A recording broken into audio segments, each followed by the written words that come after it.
Здравствуй, народ. Скажите мне, вам не закрадывается порой в голову мысль, что мы это стадо, которое пасут в загонах под названием государство? Пасут как овец на пастбищах. Вот представьте себе картину. Сцена на бойне.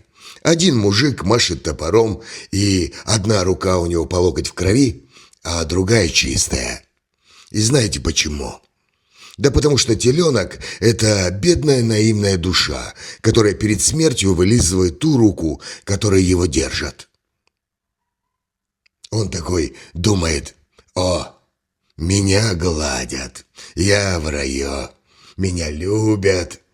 И в этот момент мясник хрясь, и он уже в отделе гастрономии. Мы все похожи на этого теленка. Мы – это телята. А государство, религия, история, идеология – все это мясники. И они нам говорят: «Так, народ, слушай сюда. Ты самый великий народ мира. Культура у нас самая духовная, а история нашего народа самая героическая. И мы млеем. Блеем от счастья и подставляем шею. А они другой грязной рукой, которой мы не видим, уже точат ножи и готовят нам всем мангал.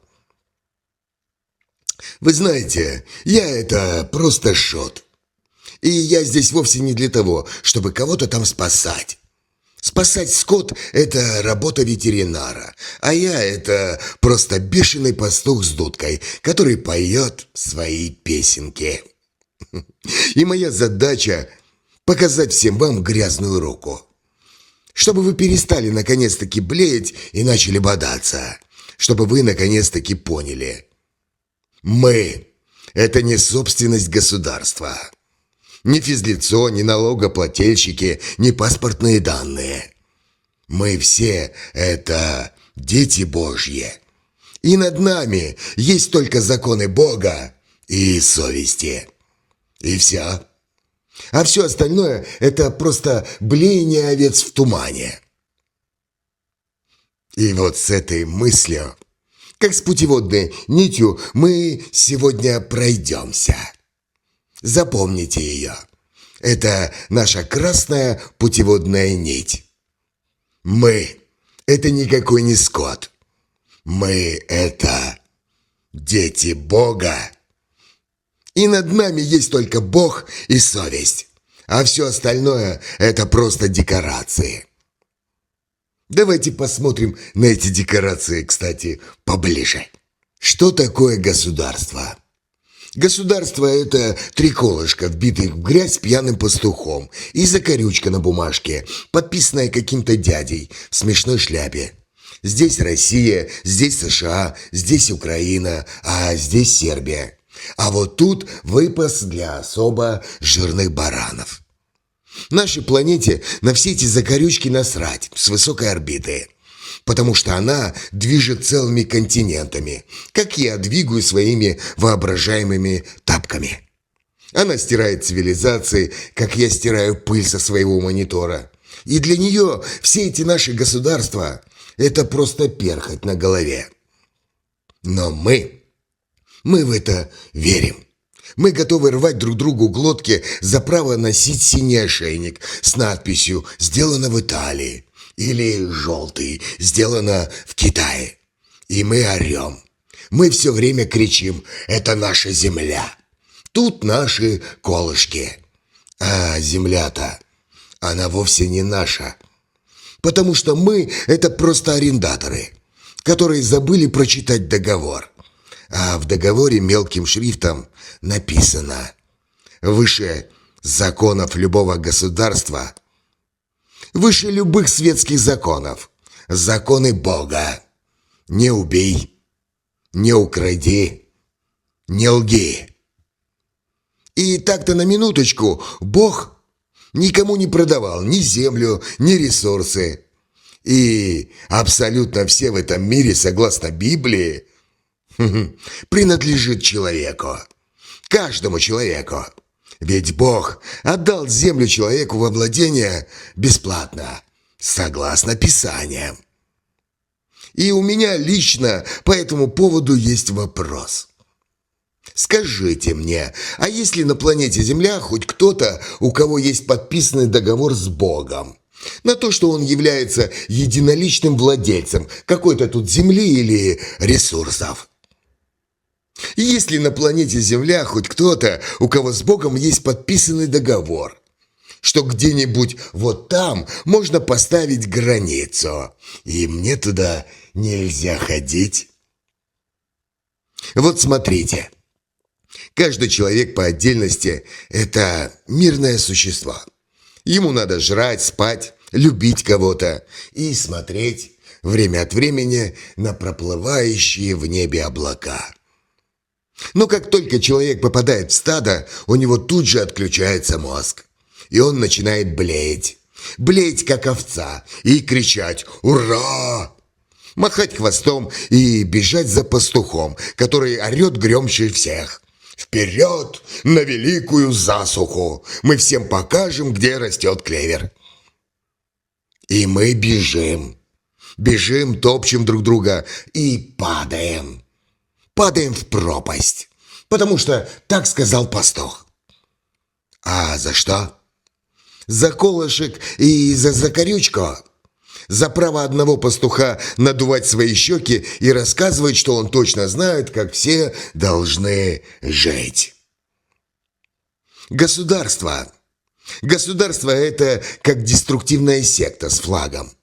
И она, выстроенная на нашем собственном страхе и чувстве неполноценности, нам все время говорят: «Ты – это никто, овца безродная, и только вместе мы – это великое стадо. Нас боятся даже волки, и мы счастливы». Мы счастливы, потому что мы не просто никто, а мы – это стадо. Ну а то, что нас при этом доят и стригут, а порой ведут на убой, это ничего страшного. Главное, что мы вместе. Мне, вашему покорному шуту, уже далеко за 40. И за мою короткую жизнь историю, которую я наблюдаю, переписывали уже несколько раз. Сегодня это один царь, и он солнце нации, а завтра он же кровавый тиран. Сегодня это война, и она освободительная, а завтра это преступная авантюра, за которую нужно судить в Гааге. Сегодня один памятник – это наше все, а завтра его красят в розовый цвет и делают из него голубятню. А если открыть учебники по истории всех стран, которые воевали друг с другом, то хочется вообще ржать как конь. Одно и то же событие описывается с точностью да наоборот. Мы героически обороняли свой выпас. Нет, это мы героически наступали на ваш выпас, а вы трусливо блеяли, как овцы в кустах. И кто прав? А прав тот, кто победил. Кто победил и написал учебник. Или тот, у кого типография больше. Вот, например, князь Владимир. Тот еще пастух-экспериментатор. Он вдруг почему-то решил: нам надо единую религию. А то стадо молится кому попало, и порядка в государстве никакого нет.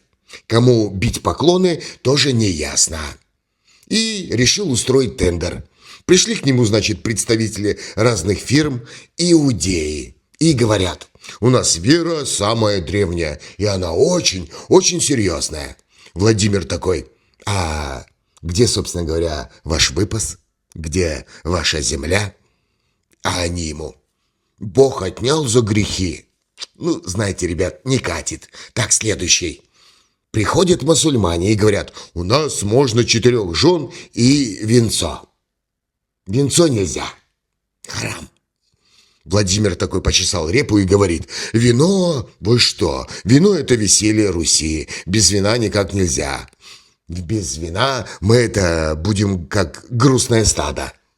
А жен у меня и так целый гарем, так что нет. Отказ.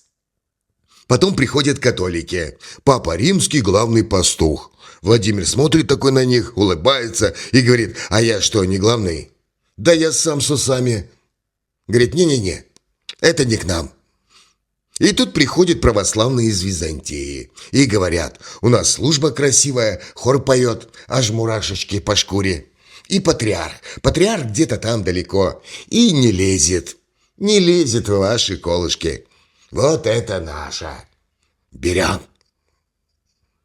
И вот так на основе личных предпочтений, политической выгоды и тяги к красивому пению целая цивилизация выбрала, в кого ей верить.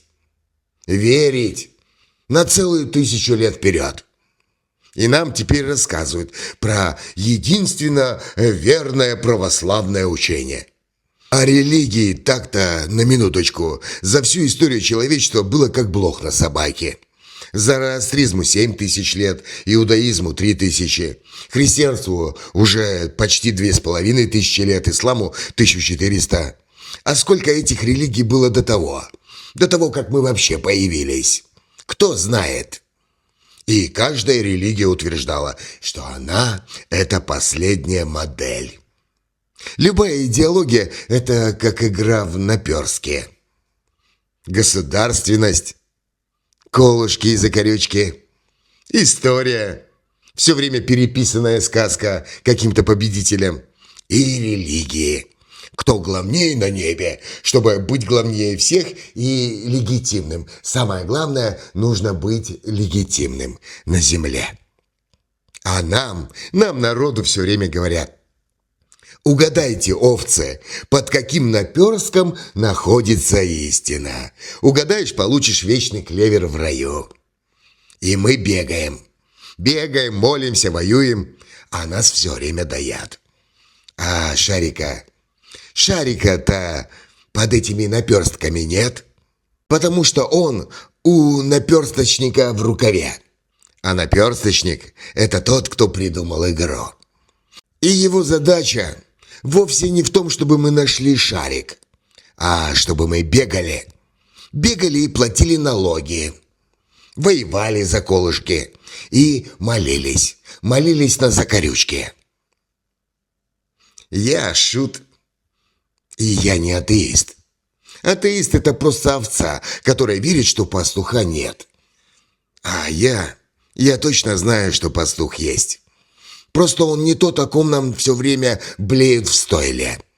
Потому что настоящий пастух – это законы Бога. Законы наших предков. Не те, что написаны в книгах людьми.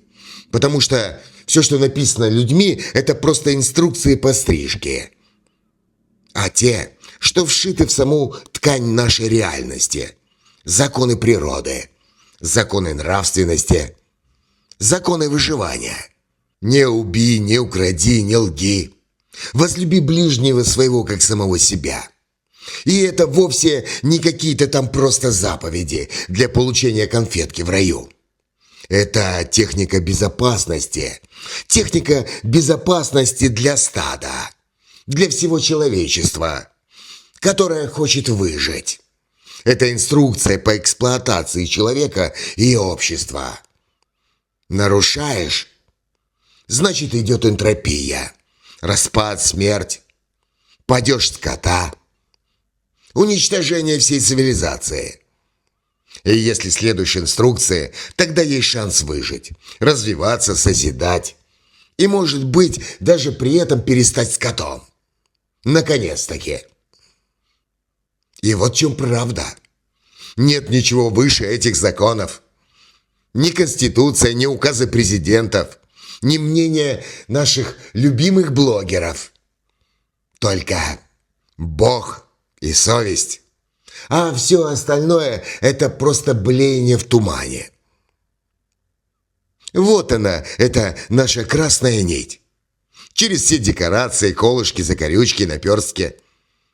Над каждым человеком планеты Земля есть только Бог и совесть. А все остальное – это просто пыль. А теперь скажите мне, дорогие мои слушатели, какое государство или президент живет по совести? По законам Бога. и все ихние прихлебатели.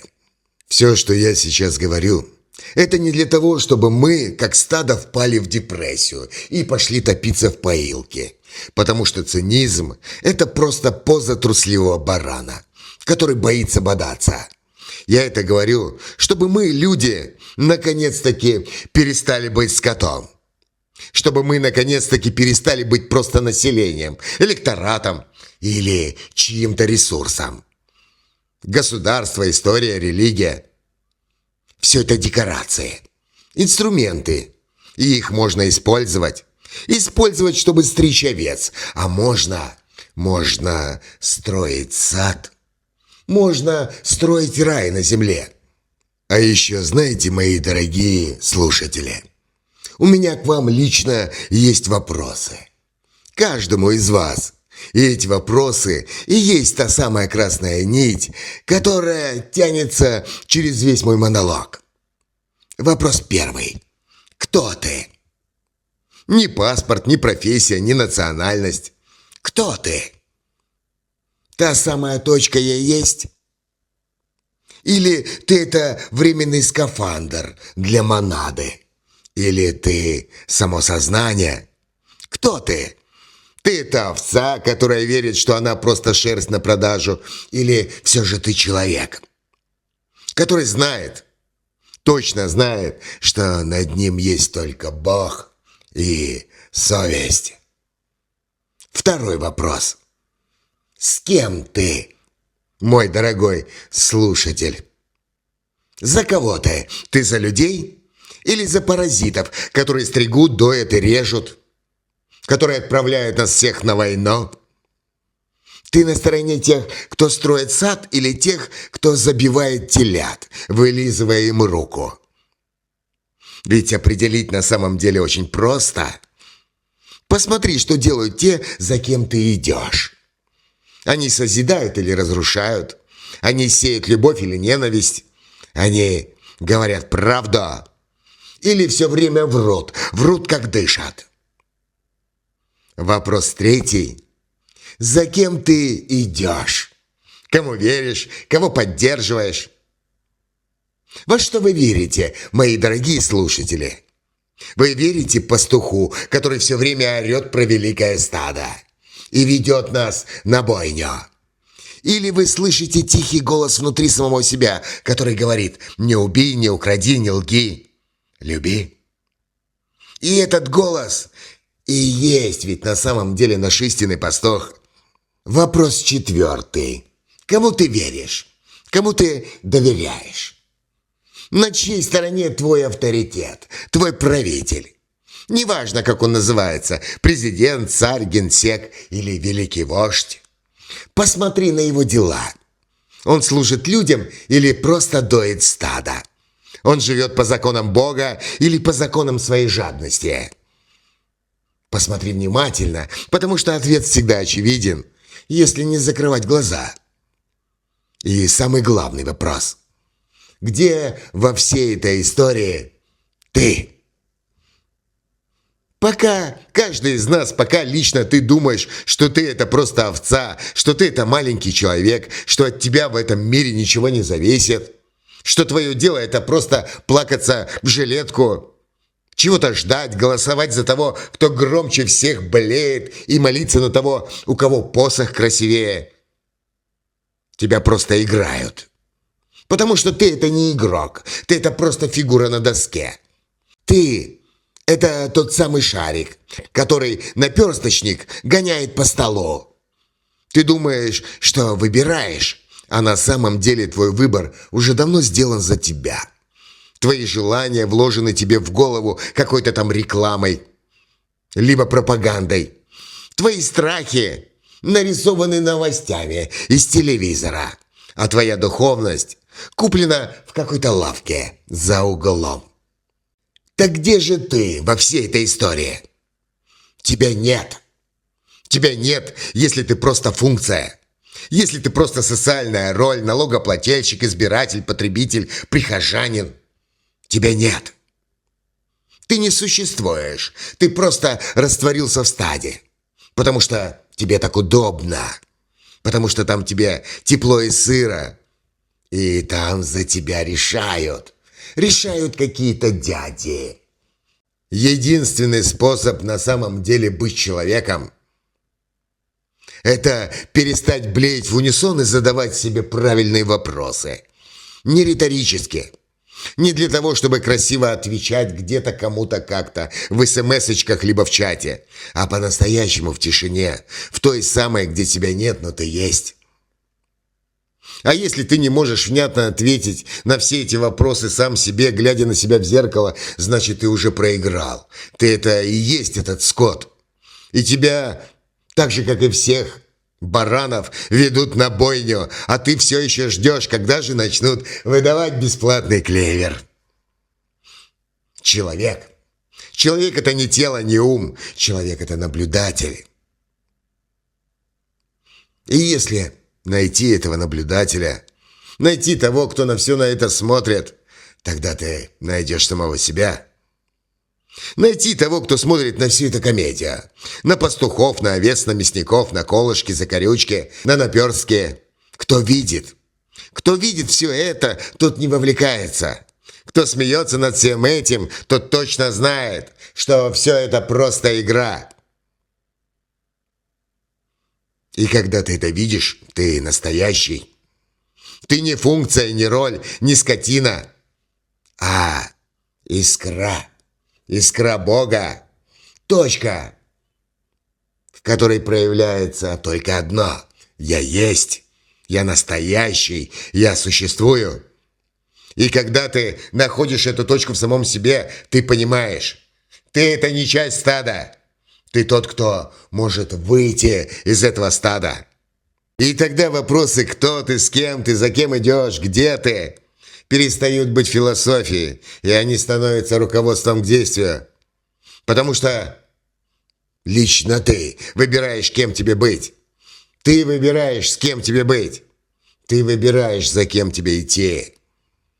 И ты несешь за все за это ответственность. Перед самим собой. Перед будущими потомками.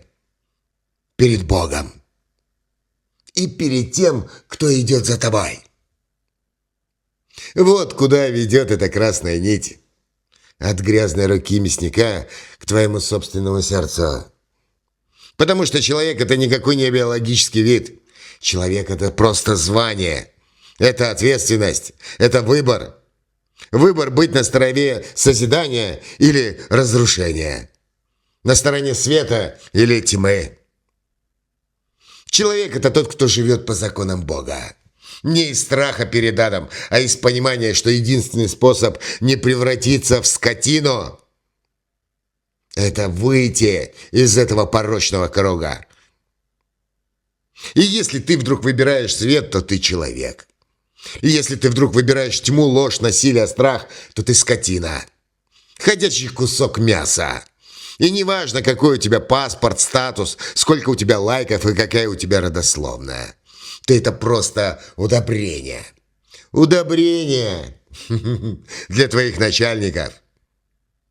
Вот и все. Но рано или поздно, мой дорогой друг, все изменится. И рано или поздно кто-то придет на смену всему этому идиотизму и построит здесь рай. И от того, с кем ты, зависит, что с тобой будет дальше.